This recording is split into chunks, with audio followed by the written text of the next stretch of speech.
Bonjour à tous et à toutes, merci pour cette présentation, merci de me recevoir aujourd'hui parmi vous. Donc je vais effectivement vous parler du nationalisme, ou plutôt de la nation algérienne à travers ces manuels scolaires.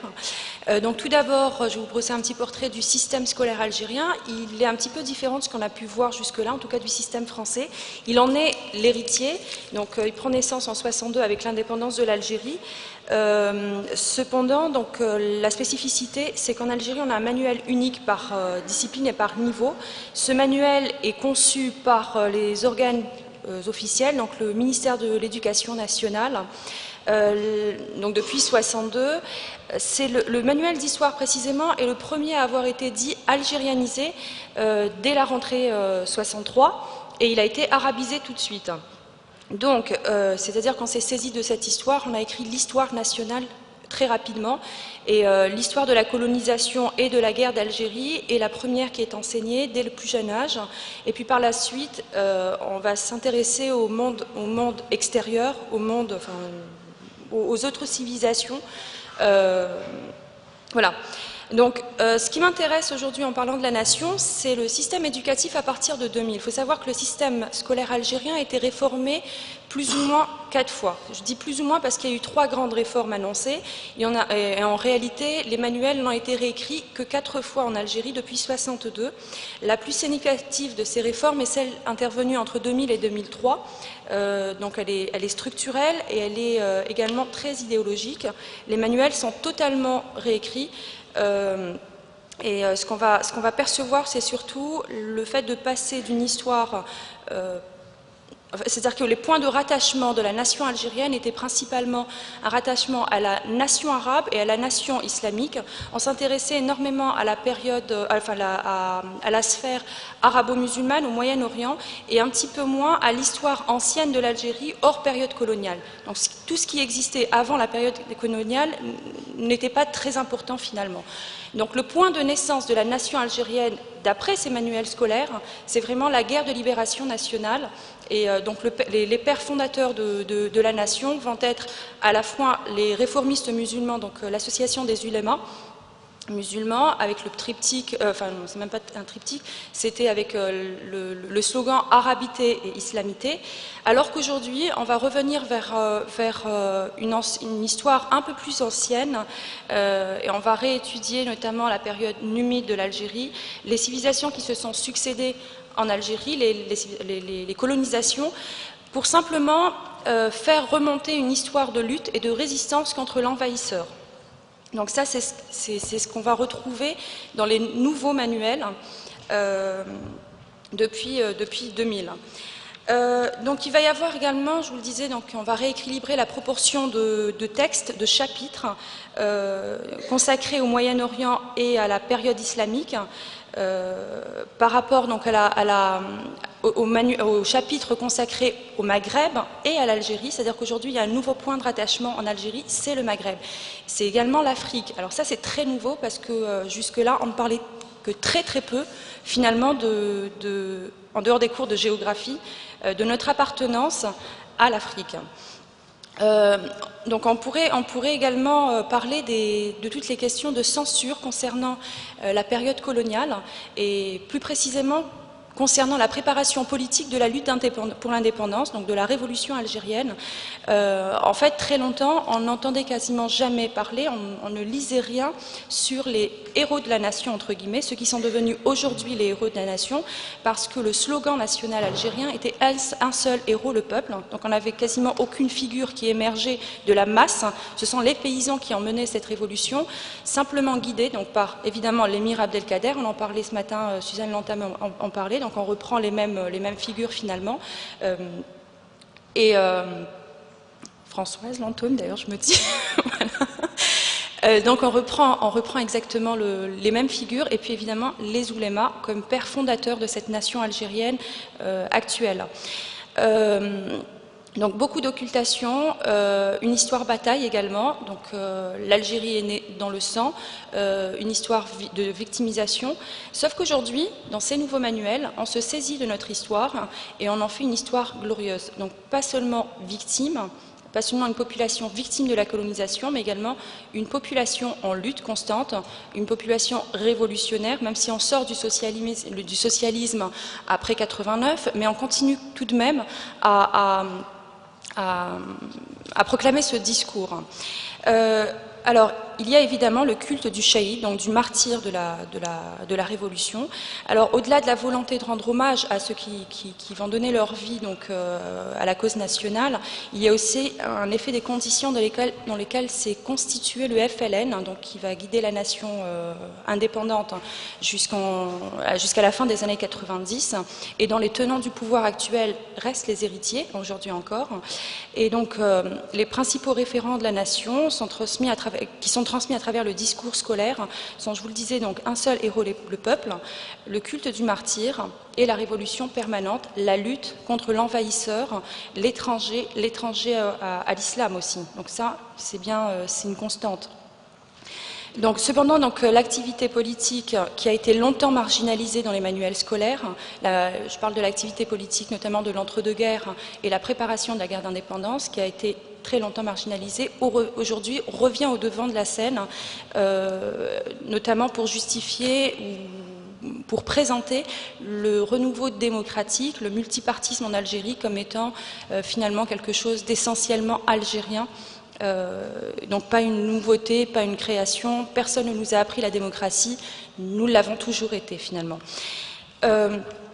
Donc aujourd'hui on se retrouve quand même avec des manuels scolaires un petit peu, des manuels d'histoire embarrassés, donc on se forge une conscience nationale à partir de donc, ce triptyque que je vous ai évoqué tout à l'heure, sauf qu'on décide à partir de 2003, non plus de livrer des connaissances, des faits historiques aux élèves, mais de leur donner des outils de connaissance, des outils de recherche et d'analyse. Alors ça, c'est la grande nouveauté dans l'enseignement, c'est-à-dire qu'on leur demande de réfléchir et d'analyser des situations. Donc évidemment, ce n'est qu'une réponse à des contraintes, les contraintes imposées par la société civile elle-même suite aux événements des années 90 et évidemment les nouveaux outils, les médias et puis Internet. Donc, il y a toujours évidemment les mythes nationaux, ils perdurent. Néanmoins, aujourd'hui, on essaye de les contrebalancer par la reconnaissance notamment du fait que, certes, en Algérie, l'Algérie est un pays dit arabe, néanmoins, suite à la Constitution de 96, donc l'article 3, qui reconnaît l'amazérité du peuple algérien, aujourd'hui, donc, il y a un retour de cette amazérité, la berbérité, voilà, on la reconnaît et on essaye de sortir de cette idée d'un peuple totalement homogène. On reconnaît les différences ethniques, linguistiques dans le pays. Et donc ça, c'est vraiment une nouveauté. C'est-à-dire qu'on apprend à construire une nation dans la diversité également. Je ne sais pas, ça va pour le temps là? D'accord. Construisez la nation, tranquillement. Donc, je vous le disais, issue de la résistance, cette nation algérienne, donc corrélativement, va s'organiser autour de la défense de segments particulièrement ciblés par le colonialisme, à savoir l'islam et la langue arabe. Donc, segment significativement au centre de l'activité des associations, de l'association des oulémas, qui va s'instituer comme pôle structurant des luttes anticolonialistes, en Algérie en tout cas.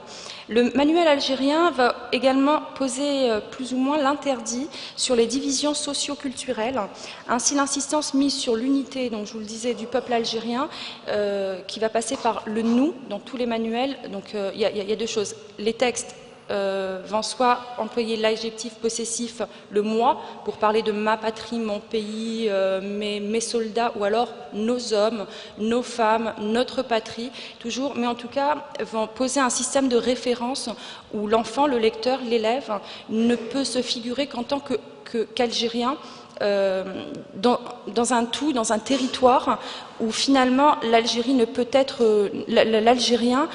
être autre chose qu'algérien. Donc il ne peut pas avoir de référent ethnique ou linguistique autre que cette simple algérianité, en dehors même finalement de sa religion, l'islam, hein, parce qu'on considère qu'en Algérie on ne peut être que musulman, ni même par rapport à son arabité, parce qu'il ne peut être que arabe. Je vous le disais, c'est seulement après 2003 qu'on commence plus ou moins à laisser filtrer, s'insinuer finalement dans le système scolaire l'idée qu'il peut y avoir d'autres origines que l'arabité. J'irai même plus loin, c'est-à-dire que certains textes un peu plus anciens, donc qui datent qui ont été utilisés entre 77 et 89, on avait un texte où il disait que nos ancêtres les Arabes, voilà, finalement on n'avait pas d'autres ancêtres que les Arabes, alors qu'ils venaient d'Irak en plus. Donc pourquoi l'Irak? Alors là, moi, je ne comprends pas. Simplement, ce que je sais, en revanche, c'est en allant voir un petit peu au ministère de l'Éducation nationale qui étaient les auteurs des manuels scolaires, en fait, en tout cas d'histoire, ce ne sont pas forcément des historiens, ce sont simplement donc des enseignants qui sont passés à l'académie, donc qui sont soit inspecteurs ou tout simplement rédacteurs, et donc du coup qui ne vont pas chercher de vérité historique. C'est absolument pas ce qu'on leur demande. Petit exemple, en 2000, on a un inspecteur d'académie qui écrit un manuel scolaire de terminale, donc le plus important, quasiment le seul qui est réellement étudié d'ailleurs. En tout cas d'un bout à l'autre. Ce manuel va être interdit en 6 mois, il va être retiré sans aucun esclandre, c'est-à-dire que personne ne comprendra, ni même ne verra le fait que ce manuel a été retiré, simplement parce qu'il se permet certaines réflexions justement sur l'arabité et la mazérité de la nation algérienne, mais également parce qu'il propose une autre lecture de l'histoire du temps présent, qui est complètement tabou, en Algérie, c'est-à-dire qu'il parle de l'arrêt du processus électoral algérien, et donc du coup, en moins de 6 mois, je vous le disais, le manuel est complètement retiré, on réédite quasiment exactement le même manuel, on le distribue dans les écoles sans que personne ne s'en aperçoive finalement, donc, où très peu de personnes s'en aperçoivent. Donc voilà, on est dans une histoire, dans un vase clos, c'est très très cloisonné, l'histoire, enfin la nation algérienne, je vous le disais, est une histoire patriotique, une histoire voilà, patriotique, faite d'autocensure beaucoup. Encore une fois, donc, ce n'est que très récemment que, que les historiens se sont mis à écrire les manuels, ou en tout cas à participer aux groupes pluridisciplinaires ou groupes disciplinaires, il y en a plusieurs, donc qui font des propositions au ministère de chapitres de manuels, et seulement depuis donc 7-8 ans, on commence à voir finalement une diversification de lecture dans les manuels scolaires algériens. Donc, je ne sais pas, c'est bon, ça va? J'ai encore... D'accord. Parce que là, c'est merveilleux, j'ai une intervenante qui me demande à tout prix de lui couper la parole pour respecter le temps. Je suis dans une situation absolument idéale. Je reste très scolaire, moi. Donc, concernant l'identité, simplement pour terminer, l'identité algérienne, l'État algérien se permet finalement de construire un modèle très fermé, très cloisonné, qu'il impose à la société, il formate la société, et donc en Algérie on est dans un système où on considère que c'est au manuel, en tout cas à l'éducation nationale, de former la nation, on ne laisse pas la nation vivre et faire que le manuel ou l'école reflète cette nation, donc on ne raconte pas une histoire, on reste dans une histoire très dogmatique et on reste dans une idéologie complètement, dans un endoctrinement plutôt, et dans une idéologie complètement fermée, même si les propositions commencent à se faire sentir. Alors je ne suis pas complètement critique, c'est-à-dire que j'ai bien pu percevoir pendant mes années de recherche en Algérie qu'il y avait une réelle ouverture, même si je vous dis le principal problème aujourd'hui en Algérie par rapport à cette question nationale, donc il ne faut pas parler de l'histoire de la nation, c'est assez dangereux et mal perçu finalement. Le souci, c'est que c'est encore un concept qui est assez mal compris, il reste très mythique aujourd'hui en Algérie parce que nous avons toute cette crise identitaire qui submerge finalement le champ historique en Algérie.